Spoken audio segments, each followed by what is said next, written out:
Good afternoon सभी को। आज हम लोग झारखंड बोर्ड 2025 में जो एग्जामिनेशन होने वाले हैं उसके लिए बायो का पेपर सॉल्व करेंगे। और आप लोगों के कहने पे आप लोगों ने बोला, आपने लोगों ने कमेंट किया कि सर 3 मार्क्स का क्वेश्चन 5 मार्क्स का क्वेश्चन को सेपरेट कर दीजिए। तो आज फर्स्ट ऑफ ऑल हम लोग 3 मार्क्स का क्वेश्चन को डिस्कस करेंगे और जो कि काफी इंपॉर्टेंट है और आप इसको देख लेंगे, इसमें से मोस्ट ऑफ द क्वेश्चन आपके एग्जामिनेशन में आने की संभावनाएं हैं। तो आज हम लोग क्वेश्चन को डिस्कस करेंगे कि कौन सा क्वेश्चन काफी इंपॉर्टेंट है, मोस्ट VVI है, और उसका हम लोग सॉल्यूशन भी देखेंगे। उससे जो रिलेटेड की पॉइंट है उसको भी डिस्कस करते हैं। तो बिना समय गवाए हुए हम लोग स्टार्ट करते हैं। तो हमारा फर्स्ट क्वेश्चन है, draw the structure of 7 cell 8 nucleated female gametophyte. यह हमारा sexual reproduction in flowering plant का ये टॉपिक है। तो हम लोग डिस्कस करते हैं कि कौन सा एम्ब्रियो सैक के स्ट्रक्चर के बारे में डिस्कस किया गया है, जिसको हम लोग फीमेल गैमेटोफाइट भी बोलते हैं। तो हम लोग देखते हैं कि फीमेल गैमेटोफाइट का जो 7 सेल 8 न्यूक्लिएटेड स्ट्रक्चर होता है वो कैसा होता है। तो जब ये क्वेश्चन आए 7 सेल 8 न्यूक्लिएटेड फीमेल गैमेटोफाइट या फिर एम्ब्रियो सैक वर्ड यूज किया जाए, तो इसका जो ड्राइंग होता है वो काफी बहुत ज्यादा तो टफ नहीं है। इसको हम लोग सिंपली बनाते हैं। एक प्रॉपर से एक स्ट्रक्चर ऐसे बना देंगे हम लोग। इस एंड को हम लोग लिख देंगे चैलेंजर एंड और इस एंड को बोल देंगे माइक्रो पाइलर एंड। हम लोग जानते हैं कि चैलेंजर एंड पे 3 सेल प्रेजेंट होते हैं जो कि हैप्लॉइड नेचर के होते हैं, और ये तीनों सेल का जो नाम होता है वो है एंटीपोडल सेल। तो हम लोग लिख देंगे इसे एंटीपोडल सेल। अब हम लोग उसके अपोजिट एंड, जिसको हम लोग बोलते हैं माइक्रोपाइलर एंड, वहां पर देखेंगे कि 2 सेल होता है जिसको हम लोग सिनर्जिस्ट बोलते हैं। सिनर्जिस्ट, पेन को बड़ा कर दे। सिनर्जिस्ट जो कि कैसा होता है, हैप्लॉइड नेचर का होगा। ये 2 सिनर्जिस्ट, ये 2 एंटीपोडल सेल जो n+n में रहेंगे। अब यहां पे जो नेक्स्ट सेल है हमारा, जिसको हम लोग बोलते हैं, इसी कलर से बनाया जाए, जिसको हम लोग क्या बोलेंगे, एक सेल जो कि कैसा नेचर का होता है, हैप्लॉइड नेचर का होता है। अब बीच में जो 2 स्ट्रक्चर हैं, जो न्यूक्लियाई हैं, इसको हम लोग बोलते हैं पोलर न्यूक्लियाई। पोलर न्यूक्लियाई जो कि ये भी कैसे होते हैं, हैप्लॉइड नेचर के होते हैं। अब यहां थोड़ा ये देखिए, ये क्वेश्चन जो है उसका आंसर आपको मिल चुका है, बट इसमें आप 2-3 पॉइंट को याद रखिएगा। एक जो हमारा पॉइंट है ये कि एक सेल और सिनर्जिस, इसको मिला करके हम लोग बोलते हैं एक एपरेटस। क्या बोलते हैं बच्चा, एक एपरेटस। ये भी ध्यान रखना है आप लोग को कि माइक्रोपाइलर एंड के पास स्पेशल टाइप के स्ट्रक्चर प्रेजेंट होते हैं, जिसको हम लोग बोलते हैं फिलीफॉर्म एपरेटस। क्या बोलेंगे बच्चा, फिलीफॉर्म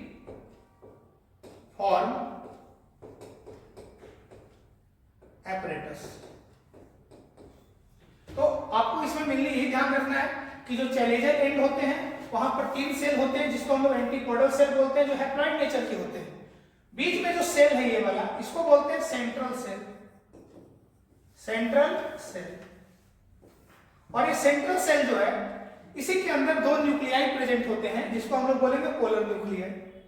और जो हमारा दूसरा एंड है, जो दूसरा पोल है, जिसको माइक्रोपाइलर एंड बोलते हैं, वहां पर 2 सेल होते हैं, सिनर्जिस्ट कहलाते हैं, जो कि हैप्लॉइड नेचर के होते हैं। और उसके ऊपर एक सेल होता है जो एक सेल, जो कि किसके जैसा काम करता है, फीमेल गैमेट्स। ये भी याद रखना है, फीमेल गैमेट्स और सिनर्जिस्ट। और एक सेल और सिनर्जिस्ट को मिला करके हम लोग एक एपरेटस बोलते हैं, और उसी रीजन में प्रेजेंट होते हैं फिलीफॉर्म एपरेटस। तो ये हमारा क्वेश्चन था जो कि 3 मार्क्स में आने की संभावनाएं हैं इससे। और इसका स्ट्रक्चर सेल के बारे में आपको बताना होगा कि कौन मेल गैमेट्स हैं, सॉरी कौन फीमेल गैमेट्स हैं, कौन एंटीपोडल सेल होते हैं, इसको लेबल करना होता है। तो हमारा पहला क्वेश्चन कंप्लीट हो गया। नेक्स्ट क्वेश्चन देखते हैं, draw the structure of sperm and mention the function of the part. मतलब स्पर्म का स्ट्रक्चर को ड्रॉ करना है और उसका जो पार्ट है, उसका जो नेमिंग करेंगे, उसके फंक्शन को भी मेंशन करना होगा। ये क्वेश्चन लगभग 2-3 बार से ज्यादा आ चुका है और ये बहुत लंबे समय से नहीं आया है, इसको आने के भी चांसेस हैं, तो आप इसे याद करके जाइएगा, काफी इंपॉर्टेंट हो जा रहा है, ठीक है ना। और ये पता होना चाहिए सभी लोग को। तो हम लोग सबसे पहले स्पर्म का स्ट्रक्चर को ड्रॉ करेंगे और उसके फंक्शन को पहले, सॉरी उसके पार्ट को लेबल करेंगे और उसके पार्ट को फंक्शन के बारे में डिस्कस करेंगे। तो स्पर्म का स्ट्रक्चर को ड्रॉ कर रहे हैं,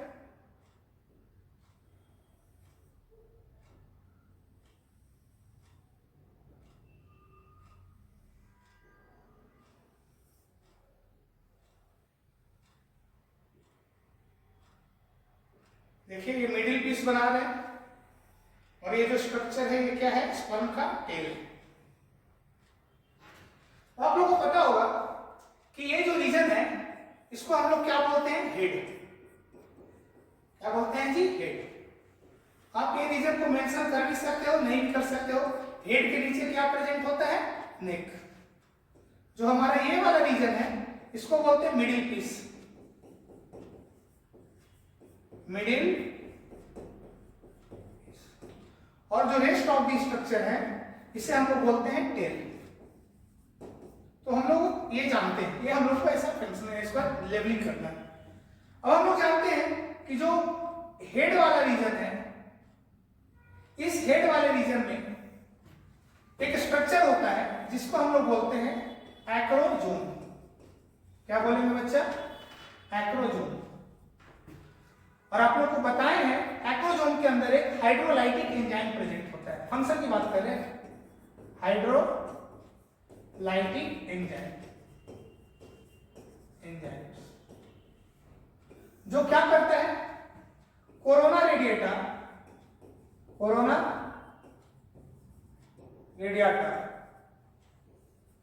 वो क्या करेगा, डिसॉल्व करेगा, dissolve. What is the function of acrosome? In acrosome, hydrolytic enzyme is present which dissolve the corona radiata and help in fertilization। और ये किसमें मदद करता है, फर्टिलाइजेशन के अंदर। अब उसी हेड वाले रीजन में न्यूक्लियस प्रेजेंट होता है और इसी न्यूक्लियस के अंदर हम लोग जानते हैं कि जो हमारा जेनेटिक मटेरियल है, डीएनए, वो किसके अंदर होता है, न्यूक्लियस के अंदर। यहां पर जेनेटिक मटेरियल प्रेजेंट होता है, किसके अंदर बाबू, न्यूक्लियस के अंदर, न्यूक्लियस। और ये क्या करता है, जेनेटिक कैरेक्टर को एक जनरेशन से दूसरे जनरेशन में पास करता है। ये वाला जो स्ट्रक्चर है नेक रीजन में, यहां पर प्रेजेंट होता है सेंट्रियोल। और जैसा कि हम लोग जानते हैं यहां पर 2 सेंट्रियोल होते हैं, प्रॉक्सिमल सेंट्रियोल और डिस्टल सेंट्रियोल, लेकिन आप लोगों को ज्यादा मेंशन करने का जरूरत नहीं है। तो यहाँ पे सेंट्रियोल होगा जो सेल डिवीजन में मदद करेगा।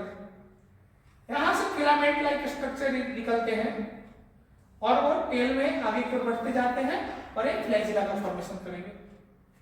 अभी जो आपको मिडिल पीस देखने को मिल रहा है, इसके अंदर स्पाइरली अरेंज माइटोकॉन्ड्रिया होते हैं मिडिल पीस के अंदर। और ये माइटोकॉन्ड्रिया एनर्जी प्रोवाइड करते हैं, किसके लिए जी, स्विमिंग के लिए। यानी जो स्पर्म का जो मूवमेंट होता है, मोटिलिटी होता है, उसके लिए जो एनर्जी का जरूरत होता है, ये माइटोकॉन्ड्रिया प्रोवाइड करता है, जो कि मिडिल पीस में प्रेजेंट होता है। ये है माइटोकॉन्ड्रिया।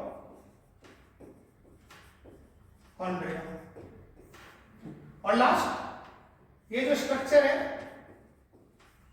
फ्लैजिला, और ये फ्लैजिला लैसिंग मूवमेंट प्रोवाइड करता है ताकि स्पर्म जो है एक पाथ को ट्रेवल करने के बाद वो ओवम को फर्टिलाइज कर सके। तो ये स्ट्रक्चर ऑफ स्पर्म है और उनके फंक्शन है। एक्रोजोम का फंक्शन क्या बताएं, acrosome contain hydrolytic enzyme which dissolve the corona radiata and help in fertilization। Next nucleus के अंदर क्या प्रेजेंट होता है, जेनेटिक मटेरियल जो कि डीएनए है हम लोग के अंदर, और ये जेनेटिक कैरेक्टर को एक जनरेशन से दूसरे जनरेशन में ट्रांसफर करता है। मिडिल पीस में क्या प्रेजेंट होगा, माइटोकॉन्ड्रिया, और माइटोकॉन्ड्रिया एनर्जी प्रोवाइड करता है ताकि जो स्पर्म का मूवमेंट में जो एनर्जी का रिक्वायरमेंट है वो किसके द्वारा फुलफिल होगा, mitochondria. And last but not least flagella, जो क्या करता है, लैसिंग मूवमेंट प्रोवाइड करता है और स्पर्म को मोटिलिटी में जो एनर्जी चाहिए वो माइटोकॉन्ड्रिया प्रोवाइड करेगा, लेकिन मोटिलिटी कौन देता है, फ्लैजिला। तो हमारा नेक्स्ट क्वेश्चन जो कि काफी इंपॉर्टेंट है, draw the structure of sperm. Next, explain pollination and its types. अगर हम लोग पॉलिनेशन की बात करते हैं तो पॉलिनेशन क्या है,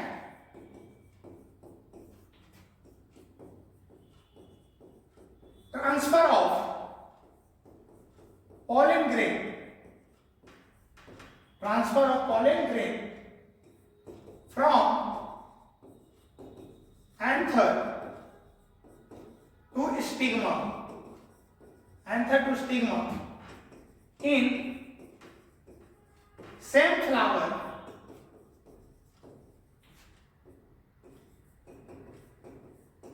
different flower of same plant and different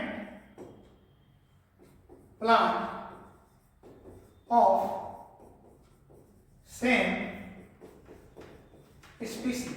means pollination जो है, पॉलन ग्रेन का ट्रांसफर कहां से कहां जी, एंथर टू स्टिग्मा, किसके अंदर, या तो वो सेम फ्लावर के अंदर होगा या तो डिफरेंट फ्लावर हो सकता है, different flower of same plant और different plant of same species, मतलब दो अलग अलग प्लांट हैं बट उनका स्पीसीज सेम है, ये क्या कहलाता है, पॉलिनेशन। नेक्स्ट इसके टाइप्स की बात करते हैं, types of pollination, types of pollination. तो पॉलिनेशन के अगर टाइप्स की बात करते हैं तो मेनली पॉलिनेशन जो होता है ये तीन तरह का है। आप एक लिख देना, ऑटोगैमी, जिसको हम लोग बोलेंगे सेल्फ पॉलिनेशन, पॉलिनेशन। दूसरा जिटोनोगैमी, और तीसरा जीनोगैमी, जिसको हम लोग एलोगैमी भी बोलते हैं, एलोगैमी। और ये क्या है बच्चा, क्रॉस पॉलिनेशन। तो ये तीन तरह का पॉलिनेशन होता है जो आपको ध्यान में रखना है। अब ये लिखने के बाद आपको ये तीनों टाइप के पॉलिनेशन को मेंशन भी कर देना है, इसका डिफिनेशन भी लिख देना है। जैसे फर्स्ट ऑटोगैमी की बात करते हैं, ऑटोगैमी में क्या होगा, ये सेल्फ पॉलिनेशन है, transfer of pollen grain from anther to stigma in a same flower. Same flower mention किया तो प्लांट मेंशन करने का जरूरत नहीं है। ऑटोगैमी एक ऐसा पॉलिनेशन है जिसमें पॉलन ग्रेन का ट्रांसफर होता है एंथर से स्टिग्मा सेम फ्लावर के अंदर, ये क्या कहलाता है, ऑटोगैमी, और ये सेल्फ पॉलिनेशन कहलाता है। अब याद रखना कि जो सेल्फ पॉलिनेशन होते हैं इनमें जेनेटिक वेरिएशन देखने को नहीं मिलेंगे, जैसे पेरेंट्स है वैसे ही देखने को आपको यहाँ पे मिलेंगे सेल्फ पॉलिनेशन, और इसमें नया वेरिएशन देखने को नहीं मिलता है। अब जिटोनोगैमी का डिफिनेशन की बात करते हैं, transfer of pollen grain from anther to stigma in a two different flower of the same plant, मतलब प्लांट सेम ही है लेकिन उसमें फ्लावर अलग अलग होंगे, तो ये क्या कहलाएगा, जिटोनोगैमी। थर्ड जिसको हम लोग बोलते हैं allogamy, cross pollination, transfer of pollen grain from anther to stigma in a two different plant, plant ही अलग अलग है बट दोनों सेम स्पीसीज के रहेंगे, ये क्या कहलाता है, जीनोगैमी या फिर क्रॉस पॉलिनेशन। तो ये हमारा पॉलिनेशन के बारे में। इससे भी आपका ऑब्जेक्टिव सब्जेक्टिव या 5 मार्क्स या 3 मार्क्स एक क्वेश्चन तो आना तय है इससे। अगर 5 मार्क्स का आएगा तो हर एक को एक्सप्लेन करेंगे। इसमें हाँ जिटोनोगैमी में ये भी ध्यान रखिएगा कि जेनेटिक पॉइंट ऑफ व्यू से जो जिटोनोगैमी होता है वो सेल्फ पॉलिनेशन होता है, but ecology point of view से कैसा होता है, जीनोगैमी। क्या बोले, जेनेटिक पॉइंट ऑफ व्यू से कैसा होगा, ऑटोगैमी, और इकोलॉजिकल पॉइंट ऑफ व्यू से क्या होता है, xenogamy.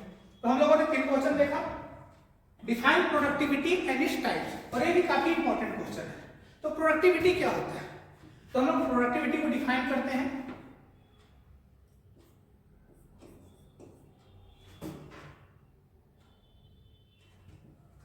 amount of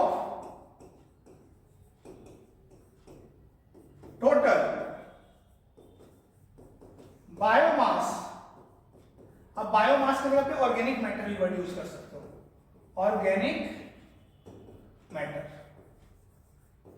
amount of total biomass production per unit area over a time period is called क्या बाबू? Productivity is called productivity. Means किसी एरिया में over amount of biomass production per unit area over a time period is called productivity। Means किसी particular area में, किसी ecosystem में particular time period में कितना ऑर्गेनिक मैटर या फिर कितना बायोमास का प्रोडक्शन हो रहा है, ये क्या कहलाता है? प्रोडक्टिविटी। अब जब ये प्रोड्यूस हो रहा है तो इसका कुछ तो यूनिट होगा ना, तो हम लोग इसको यूनिट को लिखेंगे, इट इज एक्सप्रेस्ड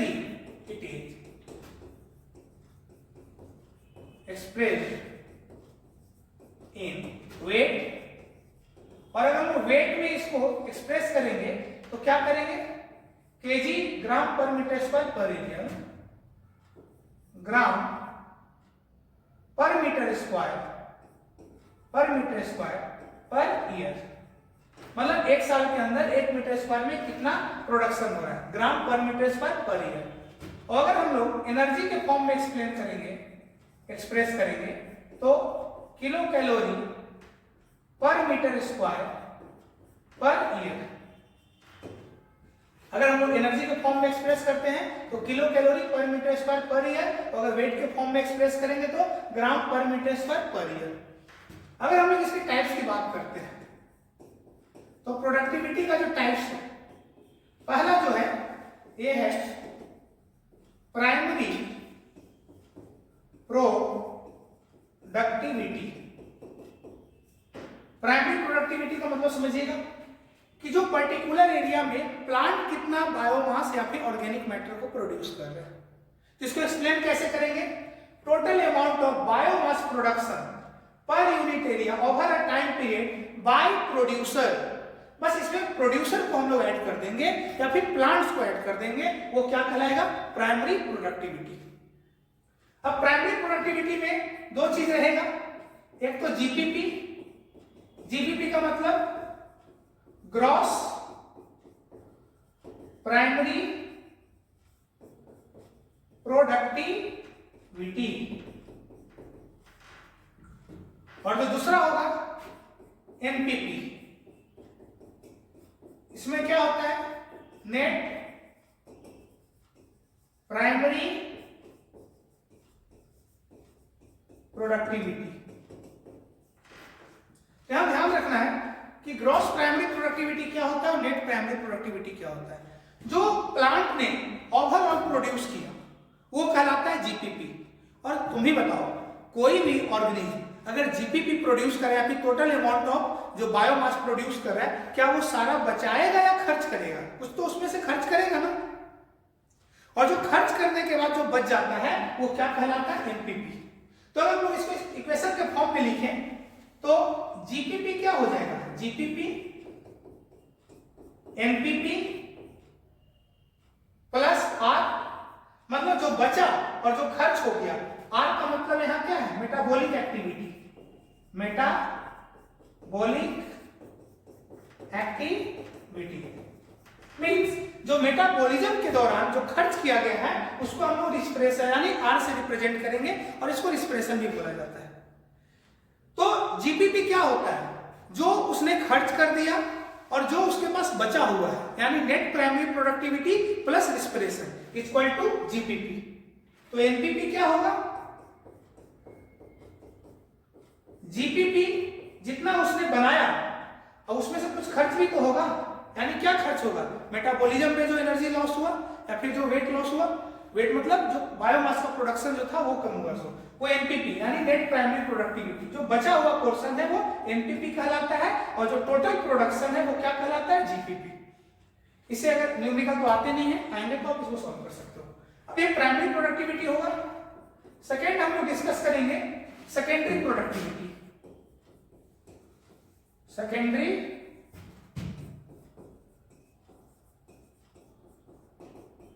प्रोडक्टिविटी। अब सेकेंडरी प्रोडक्टिविटी क्या कहलाता है, इसी को ध्यान में रखना है। Amount of total biomass production per unit area over a time period by consumer, यानी कंज्यूमर के द्वारा जो बायोमास प्रोड्यूस किया गया एक पर्टिकुलर टाइम पीरियड में पर्टिकुलर एरिया में, वो क्या कहलाता है, सेकेंडरी प्रोडक्टिविटी कहलाता है। तो आपको ये ध्यान में रखना है कि प्रोडक्टिविटी का डिफिनेशन, इसका टाइप्स में प्राइमरी प्रोडक्टिविटी और सेकेंडरी। प्राइमरी में क्या देखेंगे, जीपीपी, जीपीपी का मतलब ग्रॉस प्राइमरी प्रोडक्टिविटी, ग्रॉस मतलब टोटल अमाउंट ऑफ प्रोडक्शन हुआ, एनपीपी जो नेट बचा हुआ है। चलिए तो हम लोग प्रोडक्टिविटी और इसके टाइप्स को डिस्कस किए। नेक्स्ट हम लोग देखेंगे law of dominance. Law of dominance की बात करते हैं कि लॉ ऑफ डोमिनेंस क्या होता है। तो आप लोगों को पता होगा कि जो लॉ ऑफ डोमिनेंस है वो मेंडल के द्वारा दिया गया है, डोमिनेंस, और एक और था लॉ ऑफ सेग्रीगेशन। ये दोनों इंपॉर्टेंट है, लॉ ऑफ डोमिनेंस भी और लॉ ऑफ सेग्रीगेशन भी। लॉ ऑफ सेग्रीगेशन को हम लोग लॉ ऑफ प्योरिटी बोलते हैं। तो डिस्कस करते हैं कि लॉ ऑफ डोमिनेंस क्या होता है। तो देखिए लॉ ऑफ डोमिनेंस की अगर बात करते हैं तो लॉ ऑफ डोमिनेंस क्या बोलता है, मेंडल ने क्या नोटिस किया कि हर एक कैरेक्टर जो होता है वो पेयर ऑफ जीन के द्वारा रेगुलेट होता है। यानी टॉल के लिए 2 जीन था, डॉर्फ के लिए 2 जीन था, बट उन्होंने F1 जनरेशन में ये देखा कि सिर्फ टॉल मिल रहा है। मींस जीन तो दोनों का आया था, टॉल का भी था और डॉर्फ का भी, बट फेनोटाइप क्या था, टॉल। तो यहां से ये होता है, कंक्लूजन ये निकलता है कि law of dominance, this law states that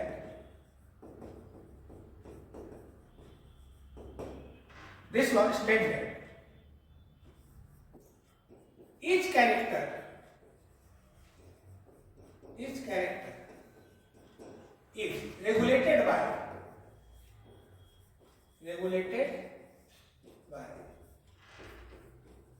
pair of gene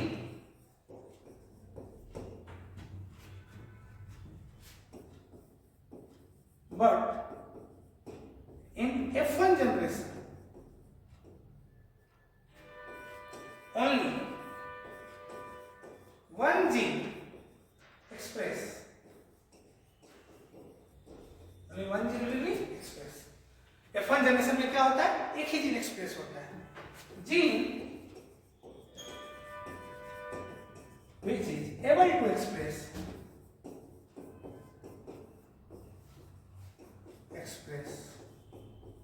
is called dominant gene,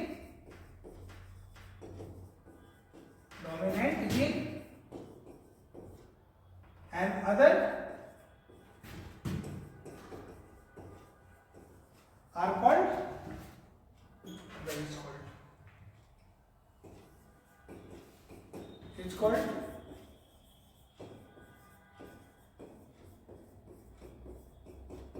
recessive gene. तो आपको याद रखना है कि ये लॉ जो है ये बोलता है ईच कैरेक्टर जो है रेगुलेट होता है पेयर ऑफ जीन के द्वारा या फिर अल्टरनेटिव फॉर्म ऑफ एलील के द्वारा। But in F1 generation only one gene express, and gene which is able to express is called dominant gene and other is called recessive gene. यहाँ पे हम लोग थोड़ा सा क्रॉस करवा देंगे मेंडल का। पेरेंट्स लिए, पेरेंट्स कौन कैसे थे, टॉल और डॉर्फ। इसके लिए हम लोग का जीनोटाइप क्या था, कैपिटल टी। ये सभी लोग को पता होना चाहिए कि हम लोग हमेशा प्योर प्लांट लेते हैं, वाइल्ड वेराइटी लेते हैं, और जब हम लोग इसको क्रॉस करवाएं यानी क्रॉसिंग, व्हाट वी गेट, एक जीन हम लोग को इधर से मिला और दूसरा जीन इधर से मिला। ये हमारे क्या थे, F1 जनरेशन। फेनोटाइप क्या आया, अगर तुम यहां ध्यान से देखोगे कि हम लोगों ने देखो अभी टॉल और डॉर्फ को क्रॉस करवाया तो टॉल मिला, लेकिन जीन तो दोनों पेरेंट्स का है ना, लेकिन एक्सप्रेस क्या हुआ है, एक ही जीन एक्सप्रेस हुआ है, और कौन सा, टॉल। तो जीन जो एक्सप्रेस हुआ है उसको हम लोग बोलते हैं डोमिनेंट जीन, और जो एक्सप्रेस नहीं हुआ है उसको हम लोग बोलते हैं रिसेसिव जीन। चलिए हम लोग नेक्स्ट क्वेश्चन देखते हैं। नेक्स्ट क्वेश्चन है what is incomplete dominance and codominance. अभी जस्ट हम लोगों ने डिस्कस किया कि लॉ ऑफ डोमिनेंस क्या होता है, और आप लोगों को पता होगा कि जो इनकम्प्लीट डोमिनेंस और कोडोमिनेंस है वो किसका एक्सेप्शन है, लॉ ऑफ डोमिनेंस का। तो देखते हैं हम लोग। तो सबसे पहला पॉइंट तो ये हो जाता है, तो इनकम्प्लीट डोमिनेंस और कोडोमिनेंस क्या है, it is exception of law of dominance. ये क्या है बच्चा, एक्सेप्शन है किसका, लॉ ऑफ डोमिनेंस का। तो पहले हम लोग डिस्कस करते हैं इनकम्प्लीट डोमिनेंस। इनकम्प्लीट डोमिनेंस, देखिए इनकम्प्लीट डोमिनेंस की बात करते हैं तो लॉ ऑफ डोमिनेंस में कोई ना कोई एक कैरेक्टर जो था वो एक्सप्रेस हो रहा था, और F1 जनरेशन में हम लोग के दोनों पेरेंटल कैरेक्टर नहीं देखने को मिल रहे थे, लेकिन एक पेरेंटल कैरेक्टर देखने को मिल रहा था। बट इनकम्प्लीट डोमिनेंस में क्या होता है, ये दोनों पेरेंट्स से बिल्कुल हट करके हमको मिलता है कैरेक्टर देखने को, यानी इसमें जो कैरेक्टर है उसमें ब्लेंडिंग होता है, ब्लेंडिंग ऑफ कैरेक्टर, ये मिक्सअप हो जाता है। तो आपको इनकम्प्लीट डोमिनेंस के बारे में लिखना होगा कि according to Mendel, out of 2 gene 1 gene is able to express is called dominant gene, इसे लॉ ऑफ डोमिनेंस वाला लिखेंगे। But in incomplete dominance both gene are unable to express itself, हम बोल सकते हैं कि दोनों जीन का क्या होता है, ब्लेंडिंग हो जाता है। ये क्या कहलाता है, इनकम्प्लीट डोमिनेंस। और आपका इसका एग्जांपल के साथ इसको एक्सप्लेन करना होगा। इसका जो इनकम्प्लीट डोमिनेंस का जो एग्जांपल है वो क्या है बाबू, flower colour in Mirabilis jalapa. Scientific name है, इसको सेपरेट अंडरलाइन करना है, जो कि क्या कहलाता है, 4 o'clock प्लांट। तो आप लोगों को पता है कि जो मीरा ब्लिस जलापा है उनमें 3 तरह के प्लांट देखने को मिलते हैं on the basis of flower colour. 3 types of plant on the basis of flower color। कौन कौन सा, हम लोग को एक रेड फ्लावर देखने को मिलता है जिसका जेनोटाइप कैपिटल आर। उसके बाद हम लोग को एक फ्लावर देखने को मिलता है पिंक जिसका कैपिटल आर स्मॉल आर। उसके बाद हम लोग को देखने को मिलता है व्हाइट जिसका जेनोटाइप स्मॉल आर। हम लोग इसको क्रॉस करवाते हैं, तो स्टार्ट करते हैं।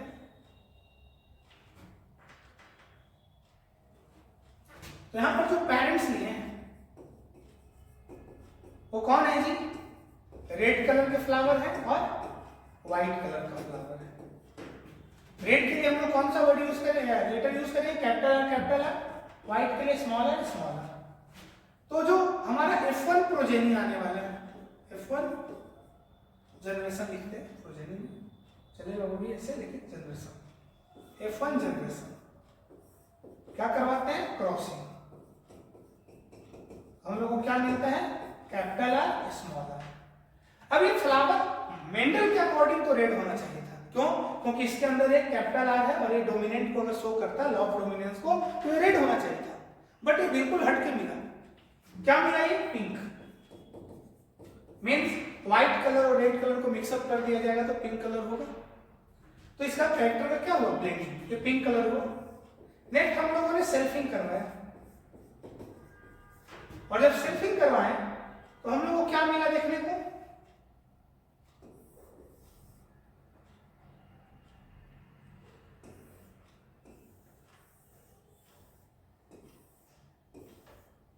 Capital R small r, capital R small r. ये F2 जनरेशन है ना। What we get, capital R जो कि कैसा था, red. Capital R small r कैसा था, pink. Capital R small r कैसा था, पिंक। और स्मॉल आर व्हाइट। तो जो हमको रेशियो मिला रेशियो वो क्या था, red is to pink is to white, what we get 1:2:1। अगर जेनोटाइप रेशियो की बात करते हैं तो जेनोटाइप रेशियो में भी क्या था, कैपिटल आर, जेनोटाइप रेशियो में क्या था, capital R capital R capital R small r small r small r. तो genotypic as well as phenotypic ratio जो होता है वो सेम होता है। अब ये जो बताने वाले थे वो कौन थे, उन साइंटिस्ट का नाम आपको याद रखना है,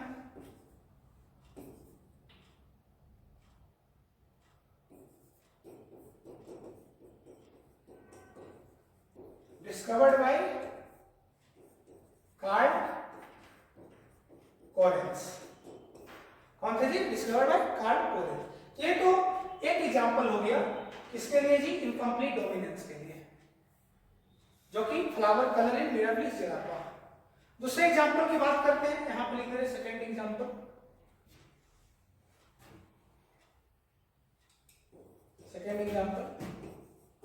AB blood group, blood group जो एबी ब्लड ग्रुप होता है वो भी किसका एग्जांपल है, हमारा लॉ बाय इनकम्प्लीट डोमिनेंस। हम लोग नेक्स्ट देखते हैं इनकम कोडोमिनेंस की बात करते हैं, किसकी बात करेंगे, कोडोमिनेंस।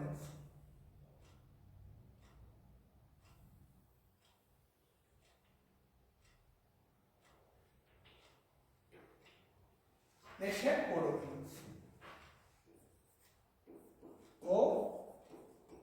कोडोमिनेंस। देखिए को का मतलब क्या होता है, साथ साथ, जैसे कि सुने होंगे। नेक्स्ट हम लोग क्या देखेंगे, कोडोमिनेंस। कोडोमिनेंस का मतलब क्या होता है, को का मतलब साथ साथ होता है, सुने होंगे को एजुकेशन, वैसा स्कूल या फिर वैसी जगह जहां पर लड़का लड़की को साथ में एजुकेट किया जाता है, पढ़ाया जाता है। तो को का मतलब होता है साथ साथ। तो कोडोमिनेंस मतलब यहां पर कोई एक डोमिनेंट नहीं होगा, जो भी जीन प्रेजेंट होंगे वो अपना फेनोटाइप को एक्सप्रेस करेंगे, किसी एक को एक्सप्रेस होने का यहाँ पे आजादी नहीं है। तो इसके एग्जाम्पल की बात करते हैं, तो इसका जो एग्जाम्पल है,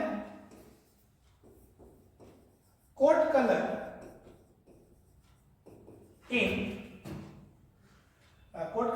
एनिमल, एनिमल्स के अंदर जो उनका कोट कलर होता है वो किसका एग्जाम्पल है बच्चा, कोडोमिनेंस का। तो देखते हैं, एक पेरेंट्स लिए हम लोग जो कि कैसे थे, ब्लैक, और दूसरे पेरेंट कैसे थे जी, व्हाइट। अब ब्लैक के लिए हम लोग यहाँ R1 और R1, ये थोड़ा सा ध्यान रखिएगा, और यहाँ पे व्हाइट के लिए R2 और R2। और आप लोग को लग रहा होगा कि सर यहाँ हम लोग स्मॉल लेटर क्यों नहीं लिए, तो आप लोग को पता होना चाहिए स्मॉल लेटर हम लोग मेनली रिसेसिव के लिए लेते हैं, और ये रिसेसिव नहीं है, ये भी डोमिनेंस के जैसा अपने फेनोटाइप को दिखाता है ये भी, और हम लोग को लेटर चेंज भी नहीं करना है, तो हम लोग दोनों को अलग करने के लिए नंबरिंग कर दी है, R1 R1 और R2 R2। अब जब हम लोग इसका क्रॉस करवाते हैं, क्रॉसिंग, तो क्या मिलेगा, R1 और R2। ये जो F1 प्रोजेनी है या फिर F1 जनरेशन, ये कैसे होते हैं, रोम कलर।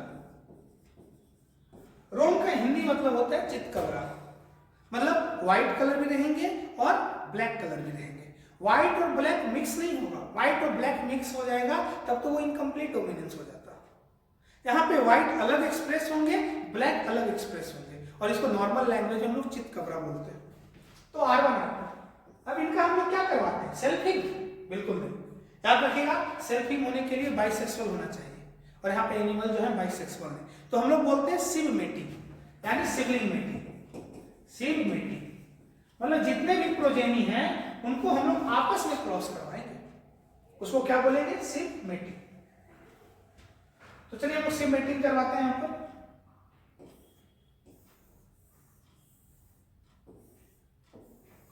यहाँ R1 R2, यहाँ पर R1 R2, ये कौन सा जनरेशन है, F2 generation. What we gate, R1 R1, कैसा कलर बच्चा, ब्लैक, R1 R2, कैसा कलर, रोम, ये कैसा R1 R2, कैसा कलर रोम। ये कैसा है R2 R2, कैसा कलर है व्हाइट। तो आप इसमें भी देखेंगे तो जो रेशियो है 1:2:1 के जैसा है।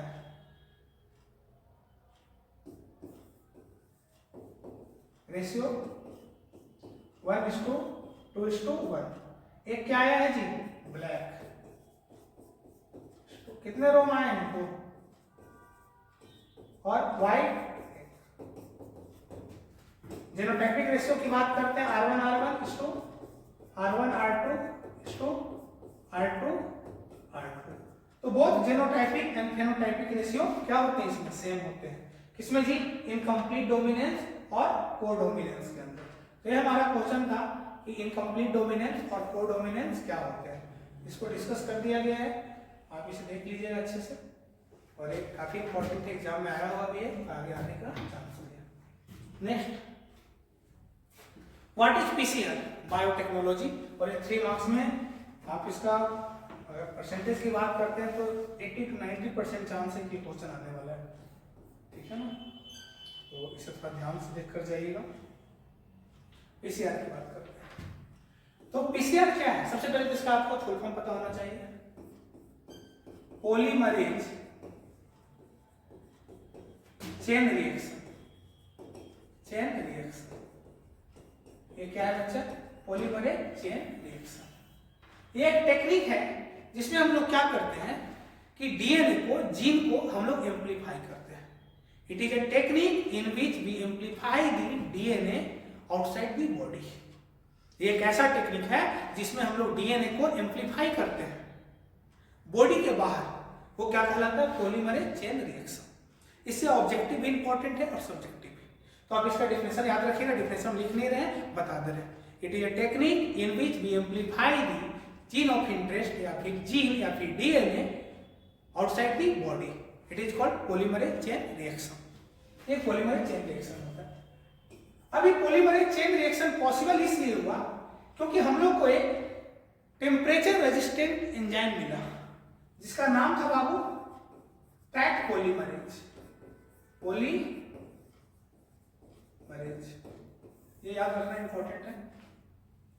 टैक रिप्रेजेंट एक बैक्टीरिया है जिसका नाम है थर्मस एक्वेटिकस। क्या नाम है जी, थर्मस एक्वेटिकस। ये थर्मस एक्वेटिकस से एक्सट्रैक्ट किया गया एंजाइम जो कि कैसा था, हीट रेजिस्टेंट था। हीट रेजिस्टेंट मतलब हाई टेम्परेचर पे भी ये एंजाइम जो था डिस्ट्रॉय नहीं हो रहा था। ये याद रखना है इसमें। नेक्स्ट हम लोग देखेंगे कि जो पीसीआर का स्टेप है, पीसीआर का स्टेप वो कितना स्टेप है, 3 स्टेप है। पहला डीनेचुरेशन। डीनेचुरेशन का मतलब क्या होता है, सेपरेशन ऑफ बोथ स्ट्रैंड। दोनों स्ट्रैंड डीएनए का जो डबल स्ट्रैंड स्ट्रक्चर है उसको सेपरेट करना है। अब सेपरेट करने के लिए क्या यूज करेंगे, टेम्परेचर। तो जो डीनेचुरेशन का टेम्परेचर है वो 94 डिग्री सेल्सियस है। तो डीनेचुरेशन में क्या करते हैं हम लोग, double stranded DNA separate into 2 strand. जो डबल स्ट्रैंडेड डीएनए होते हैं उसको हम लोग सेपरेट करते हैं हाई टेम्परेचर पे करके। उसके बाद जो नेक्स्ट स्टेप है वो है प्राइमर एनालिंग। प्राइमर एनालिंग जो कि कितने डिग्री पे करते हैं हम लोग, 54 डिग्री सेल्सियस पे। प्राइमर एनालिंग का मतलब ये होता है कि जो दोनों स्ट्रैंड हम लोगों ने सेपरेट किया है उसके 3 प्राइम पे हम लोग आरएनए प्राइमर को अपलोड करते हैं, जो कि 54 डिग्री सेल्सियस पे होगा। एंड थर्ड स्टेप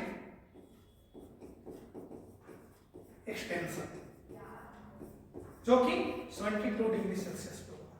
एक्सटेंशन में क्या होता है कि जो प्राइमर है 3 प्राइम पे अपलोड वो एक्सटेंड होगा और एक नया स्ट्रैंड का फॉर्मेशन करेगा। तो ये 3 स्टेप है, डीनेचुरेशन, प्राइमर है, एक्सटेंशन। अगर हम लोग इसके फिगर की बात करते हैं तो आप लोगों को फिगर पता होना चाहिए और ये फिगर को हम यहाँ पे डिस्कस कर रहे हैं।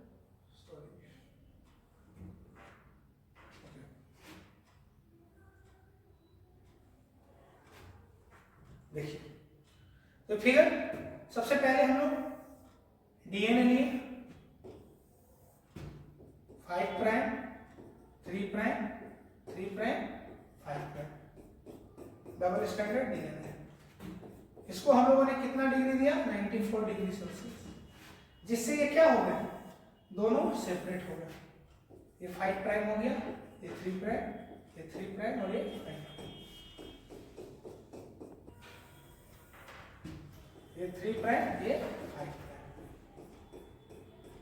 सेपरेट हो गया। अब हम लोग इसी में क्या करते हैं? एनालिंग करते हैं। क्या करते हैं बच्चा? एनालिंग। 5 प्राइम और ये 3 प्राइम,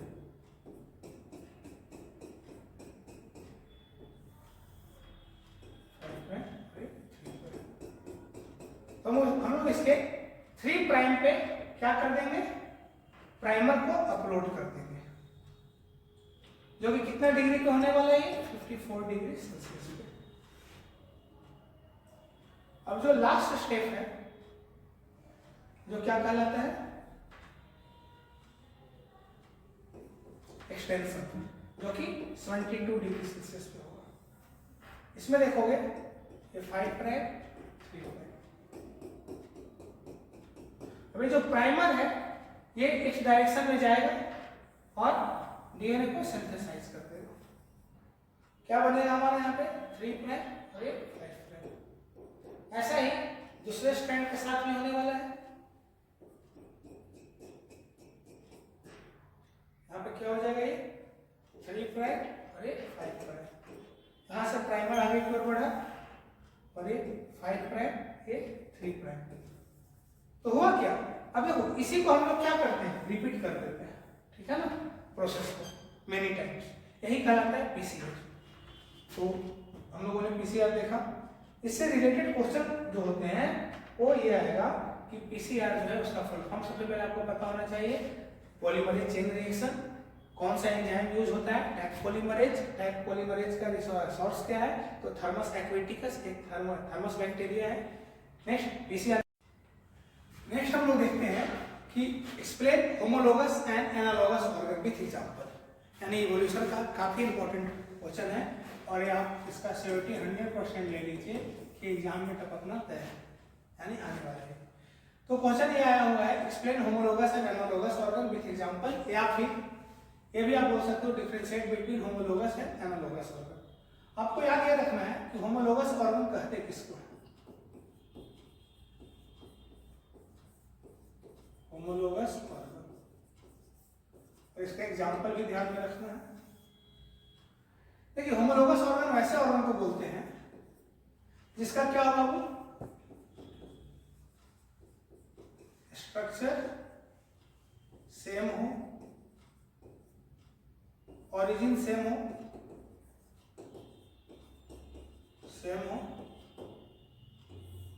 और फंक्शन डिफरेंट। ऑर्गन जिसका ओरिजिन और स्ट्रक्चर क्या हो? अच्छा, सेम हो, सिमिलर हो, बट उसका फंक्शन क्या होगा? डिफरेंट होगा। अगर हम लोग एग्जाम्पल की बात करते हैं तो hand of human and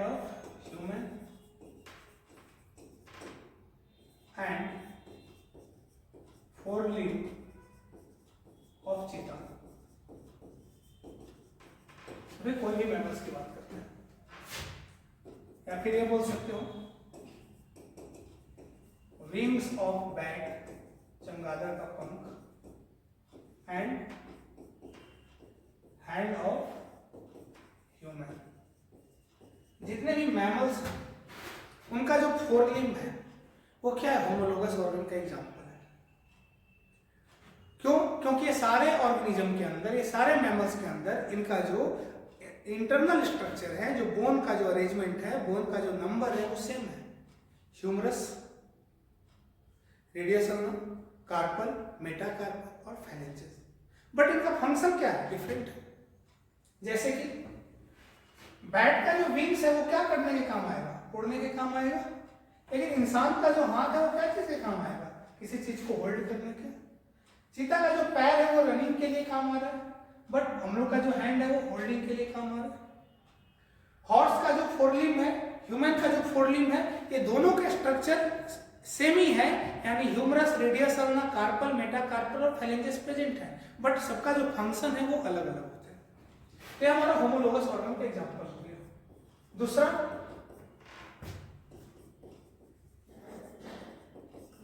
tendril of Cucurbita and thorn of bougainvillea. ये प्लांट है, टेंड्रिल की बात करते हैं, देखते हो गए जितने भी कुकुरबिटेसी फैमिली होते हैं उनमें क्या होता है, एक ऐसा स्ट्रक्चर होता है स्प्रिंग लाइक स्ट्रक्चर, और जो बोगेनविलिया है उनके पत्ते के पास से थॉर्न प्रेजेंट है। दोनों जो है एक्सिलरी बर्ड से ही इनका ओरिजिन हुआ है, लेकिन फंक्शन क्या है, इसका फंक्शन है बाबू सपोर्ट क्लाइंबिंग के लिए, और इसका फंक्शन क्या है, डिफेंस। मतलब ये प्रोवाइड करते हैं, प्रोटेक्शन प्रोवाइड करते हैं ग्रेजिंग कैटल से। तो आपको ये ध्यान रखना है कि ये होमोलोगस ऑर्गन के एग्जांपल हो गए। नेक्स्ट जो है analogous organ. Analogous organ, analogous organ की बात करते हैं तो जिनका फंक्शन क्या हो, सेम हो, बट स्ट्रक्चर क्या हो, डिफरेंट। वैसा ऑर्गन जिनका फंक्शन क्या हो बाबू, सेम, बट स्ट्रक्चर क्या हो, डिफरेंट, वो क्या कहलाता है, एनालोगस ऑर्गन। यानी फंक्शन डिफरेंट, बट इनका स्ट्रक्चर जो है, फंक्शन सेम होगा ना।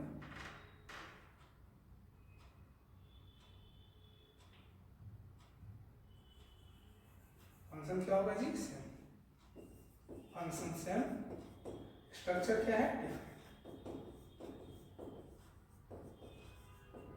देखिए अगर एग्जांपल की बात करते हैं तो जो बैट का विंग्स है, बैट विंग्स एंड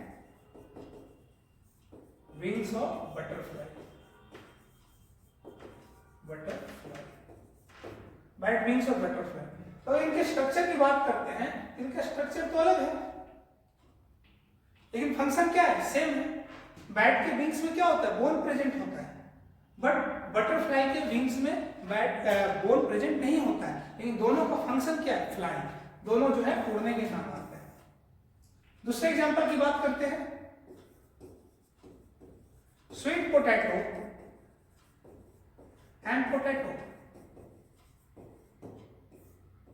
दोनों का फंक्शन क्या है, स्टोरेज ऑफ फूड है, दोनों फूड को स्टोर करता है, लेकिन एक जो है बाबू रूट है और एक जो है स्टेम है, दोनों का स्ट्रक्चर डिफरेंट है, बट फंक्शन क्या है, सेम है। तो आप लोग को दो एग्जांपल तो एटलीस्ट याद रखना ही है। देख लीजिएगा कि स्वीट पोटैटो और पोटैटो जो है वो किसका एग्जांपल है बाबू, एनालोगस ऑर्गन। ठीक है, स्वीट पोटैटो जो है एक रूट है और पोटैटो जो है स्टेम का मॉडिफिकेशन है, दोनों का फंक्शन क्या है, स्टोरेज है। तो ये ध्यान रखिएगा कि ये काफी इंपॉर्टेंट एग्जांपल है। अब यहाँ देखना है, देखो ये जो होमोलोगस और एनालोगस ऑर्गन है, और या फिर differentiate between homologous and analogous organ, ये 2025 के पॉइंट ऑफ व्यू से इंपॉर्टेंट है और ये लगभग 100% चांस है कि क्वेश्चन आएगा। चलिए हम नेक्स्ट देखते हैं, एक्सप्लेन डबल फर्टिलाइजेशन। इसका तो इंपॉर्टेंस के बारे में पिछले लेक्चर में बताया गया है कि इसे ऑब्जेक्टिव, सब्जेक्टिव जी भर के जितना बनाना है क्वेश्चन बना सकते हो, ठीक है ना, कि ऑब्जेक्टिव बहुत तरीके के क्वेश्चन बनते हैं। तो देखिए डबल फर्टिलाइजेशन क्या होता है, आप लोगों को पता होगा कि डबल फर्टिलाइजेशन जो है एक एंजियोस्पर्म का यूनिवर्सल कैरेक्टरिस्टिक्स है। Sexual reproduction in flowering plant में अगर इंपॉर्टेंस की बात की जाए तो इसका इंपॉर्टेंस बहुत ज्यादा है, सबका इंपॉर्टेंस एक तरफ और इसका इंपॉर्टेंस सबसे अलग है। तो डबल फर्टिलाइजेशन क्या होता है, अगर फर्टिलाइजेशन 2 बार हो रहा है तो ये क्या कहलाता है, डबल फर्टिलाइजेशन। तो डबल फर्टिलाइजेशन, डबल फर्टिलाइजेशन में 2 चीजें हैं, कौन कौन, एक तो बाबू सिनगैमी प्लस क्या बाबू, ट्रिपल फ्यूजन। तो syngamy and triple fusion is collectively known as double fertilisation. अब तुमको यहां ध्यान देना है सिनगैमी यानी फर्टिलाइजेशन की बात की जा रही है, फर्टिलाइजेशन की बात की जा रही है। तो आपको लिख देना है in angiosperm fertilisation takes twice a time is called double fertilisation and double fertilisation syngamy and triple fusion occur is called double fertilisation. अब हम लोग अगर 3 मार्क्स का क्वेश्चन तो इतना तो नहीं लिखेंगे, इसके बारे में एक्सप्लेन करेंगे इंडिविजुअल सिनगैमी को, ट्रिपल फ्यूजन को। तो सिनगैमी क्या होता है? सिनगैमी जिसको हम लोग क्या बोलते हैं? फर्टिलाइजेशन। तो फर्स्ट मेल गैमेट्स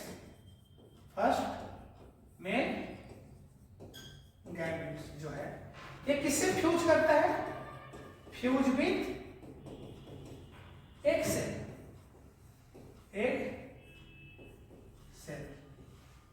फॉर्म क्या बच्चा?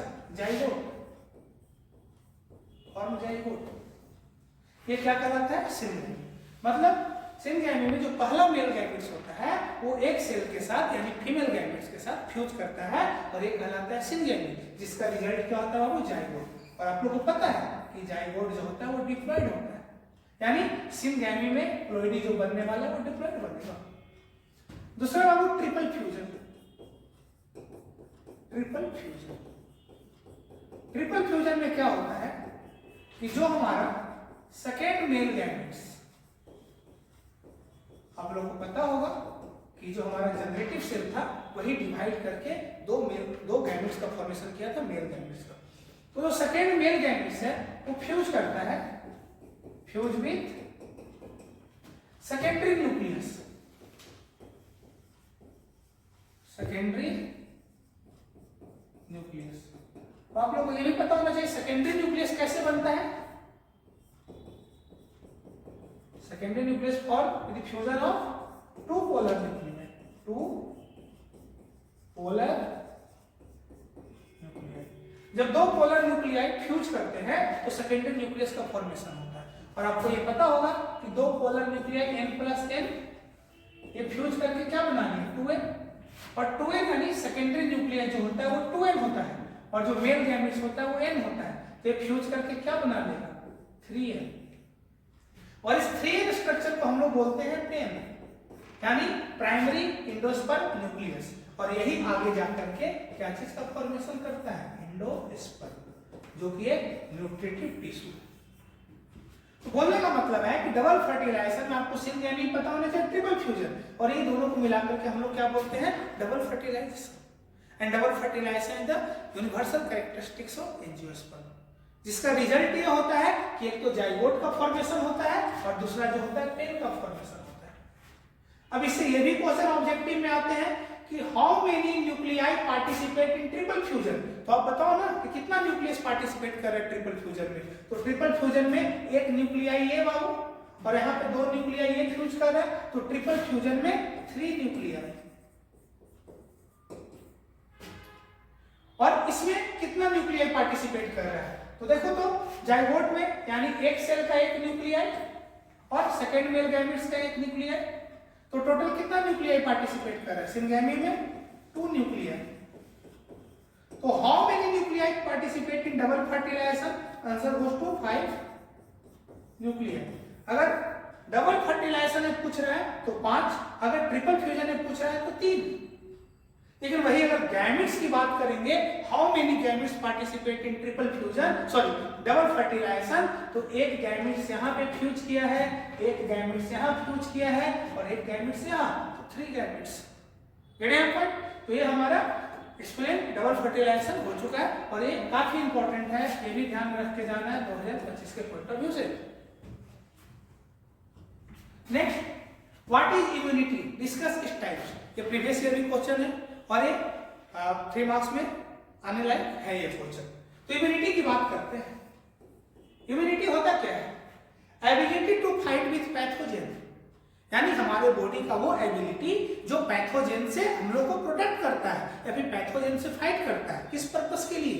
ये जो लड़ाई हो रहा है हमारे बॉडी में एंटीजन और एंटीबॉडी के लिए, वो किस पर्पस के लिए हो रहा है? हम लोग को प्रोटेक्ट करने के लिए।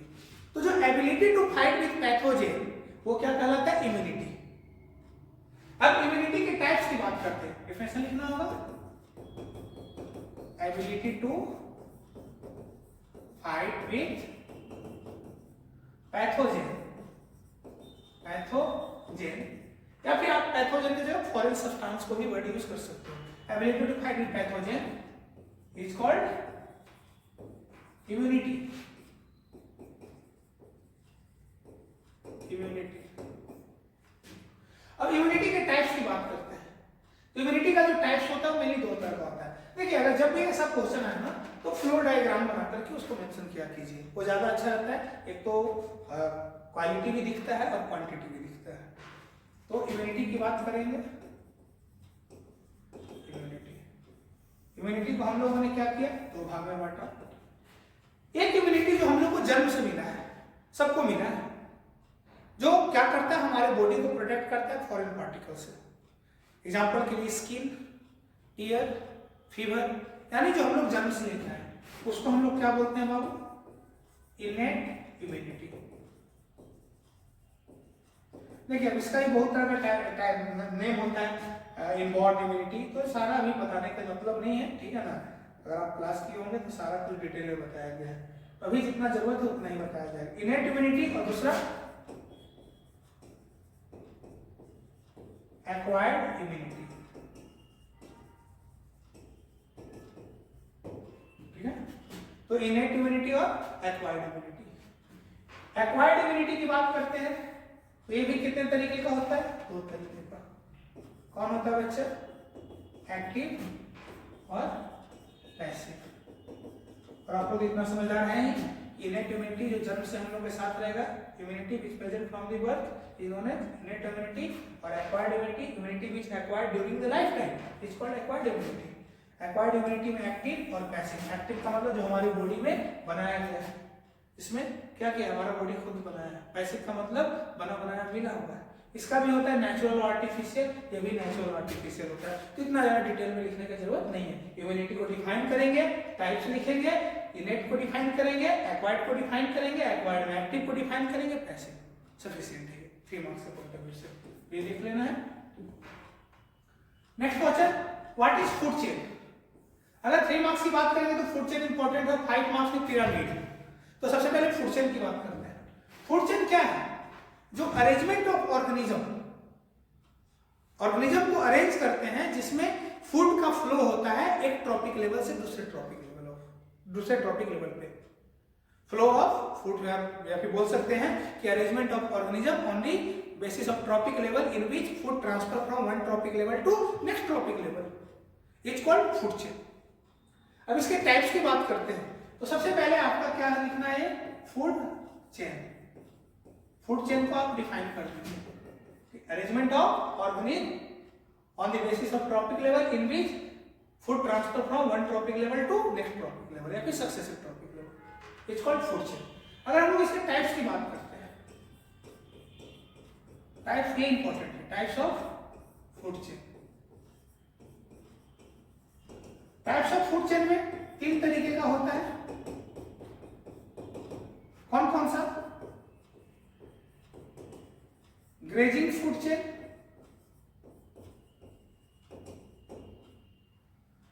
पैरासाइटिक फूड चेन,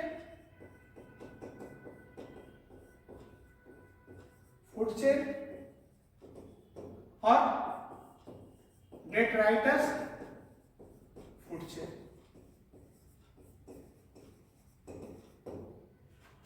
देखिए जो फूड चेन होता है इसका 3 टाइप्स का होता है। ग्रेजिंग फूड चेन में इसमें क्या होता है, ये स्मॉल ऑर्गेनिज्म से ये लार्ज ऑर्गेनिज्म की ओर जाएगा।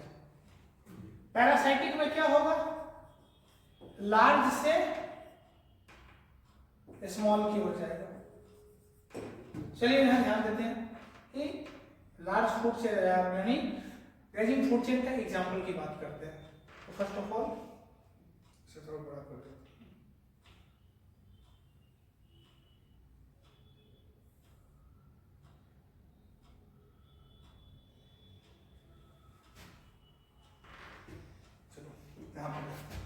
यार है ना, स्क्रीन में आ रहा है।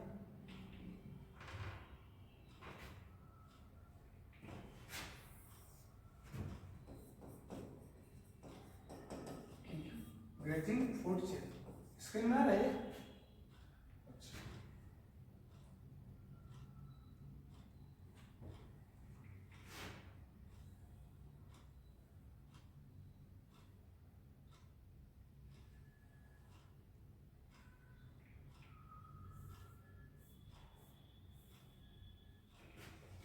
हम लोग ग्रेजिंग फूड चेन की बात करते हैं।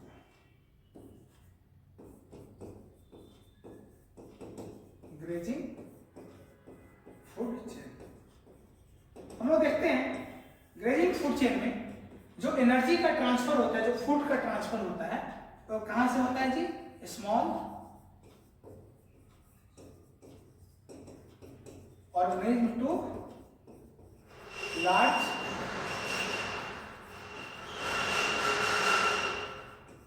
ऑर्गेनिज्म। ये फूड चेन किससे स्टार्ट होता है? प्रोड्यूसर से, और ये कहां की ओर जाएगा? कंज्यूमर की ओर। तो इसमें से पहला एग्जांपल है वो है ग्रास लैंड इको सिस्टम। आप लोगों को पता होगा कि सबसे पहले trophic level 1, trophic level 2, trophic level 3, trophic level 4। Trophic level 1 में किसको रिप्रेजेंट करते हैं? प्रोड्यूसर। इसके बाद प्राइमरी कंज्यूमर, इसके बाद सेकेंडरी कंज्यूमर, और फाइनली टॉप कंज्यूमर। तो ग्रासलैंड में सबसे पहले प्रोड्यूसर में कौन आएगा? ग्रास, उसके बाद रैबिट, उसके बाद fox, and finally top consumer में आएंगे लायन। ठीक है, तो ये हमारा ग्रासलैंड इकोसिस्टम के लिए। नेक्स्ट अगर देखा जाए तो एक्वेटिक इकोसिस्टम की बात करेंगे। तो सेकेंड जो है वो है बच्चा एक्वेटिक इको सिस्टम। और हम लोग को पता है एक्वेटिक इकोसिस्टम में जो T1 प्रोड्यूसर ही रहेंगे, T2 primary consumer, T3 secondary consumer, T4 top consumer. तो एक्वेटिक इकोसिस्टम में जो प्रोड्यूसर का रोल को प्ले करता है वो कौन है? प्लैंक्टॉन्स, यानी फाइटोप्लैंक्टॉन्स। फाइटोप्लैंक्टॉन्स। उसके बाद कौन आता है? जू प्लैंक्टॉन्स। उसके बाद कौन आएगा? स्मॉल फिश, एंड फाइनली उसको कौन खाएगा? Large fish. Large fish. यह हमारा क्या था बच्चा? Aquatic ecosystem. हम लोगों ने ग्रेजिंग फूड चेन को देखा। After grazing food chain parasitic food chain को देखेंगे। ग्रेजिंग फूड चेन नेक्स्ट है पैरासाइटिक फूड चेन। तो पैरासाइटिक फूड चेन के अंदर ट्री इकोसिस्टम की बात करते हैं। ट्री इकोसिस्टम, इसमें T1 ये फूड चेन काफी बड़ा नहीं होता है, 83 तक ही जाता है। T1 में आते हैं ट्री, और उस ट्री के सीड को कौन खाएंगे? बर्ड्स। और बर्ड्स से कौन फूड लेता है? पैरासाइट। तो आप देखेंगे कि जो हमारा ऊपर वाला जो प्रीवियस फूड चेन था वो छोटे ऑर्गेनिज्म से बड़े ऑर्गेनिज्म की ओर जा रहा था, बट ये जो पैरासाइटिक फूड चेन है वो बड़े ऑर्गेनिज्म से छोटे ऑर्गेनिज्म की ओर जा रहा है। तो ये पैरासाइटिक फूड चेन का एग्जांपल हो गया। आफ्टर पैरासाइटिक फूड चेन जो नेक्स्ट है बच्चा वो है डेट्राइटस फूड चेन।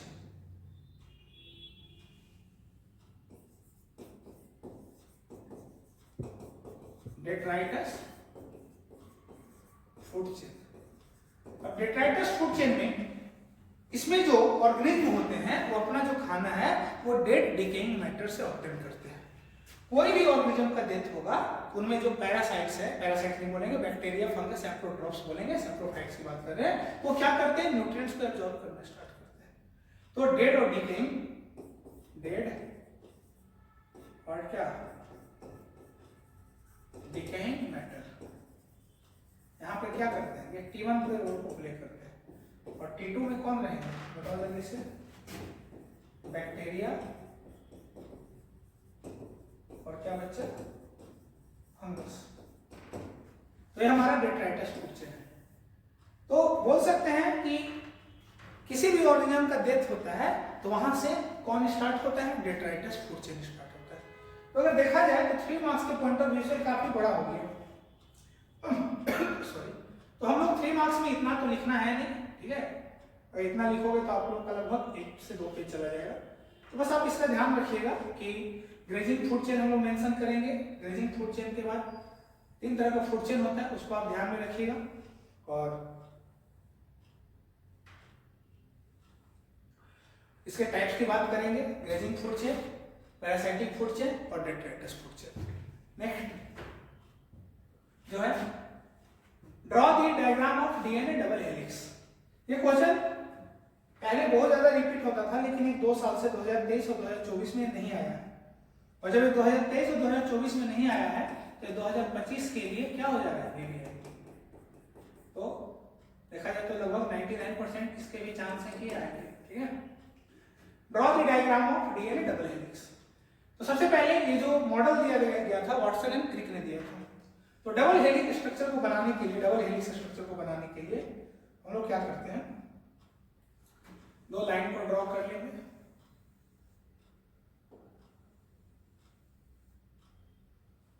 एक, 2, 3, 4, 5, इसमें 5, 6, 7, 8, 9 और 10।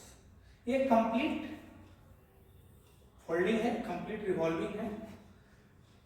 अब आपको पता होना चाहिए एक 5 प्राइम, ये 3 प्राइम और ये 5 प्राइम हो जाए, ये 3 प्राइम हो जाए। इसके बाद हम लोग देखेंगे, इसके बाद में तो कुछ कैरेक्टरिस्टिक्स याद रखना कि कंप्लीट टर्म में कितना बेस पेयर रहता है, 10 बेस पेयर होते हैं। एक कंप्लीट टर्म में कितना बेस पेयर होते हैं, 10। अब जो 2 बेस पेयर के बीच का जो दूरी होता है, ध्यान दीजिएगा, ये वो होते हैं बाबू 3.4 एंगस्ट्रॉम। 3.4 एंगस्ट्रॉम, इसको नैनोमीटर में चेंज करेंगे तो 0.34 नैनोमीटर हो जाएगा। तो अगर एक बेस पेयर, 2 बेस पेयर के बीच का दूरी 3.4 एंगस्ट्रॉम है और नैनोमीटर में चेंज करेंगे 3.4 नैनोमीटर, तो कंप्लीट टर्न का कितना डिस्टेंस हो जाएगा, इसका आंसर हो जाएगा 3.4 नैनोमीटर। 3.4 नैनोमीटर। नेक्स्ट देखेंगे, ये जो दोनों स्ट्रैंड है इसके बीच का दूरी कितना होता है, तो इसके बीच का दूरी होता है 20 एंगस्ट्रॉम। कितना होता है बच्चा, 20 एंगस्ट्रॉम। तो पहला चीज ये याद रखना है कि जो हमारा डीएनए का जो बैकबोन है वो फॉस्फेट और पेंटोज शुगर से बना हुआ है। पॉइंट, जो डीएनए का क्या है वो बैकबोन है, वो क्या चीज से बना हुआ है, पेंटोज शुगर में डीऑक्सीराइबोज आप लोग को याद रखना है और प्लस फॉस्फेट, इसका बना हुआ है फॉस्फेट। पहला चीज तो ये। दूसरा, वन कंप्लीट टर्म में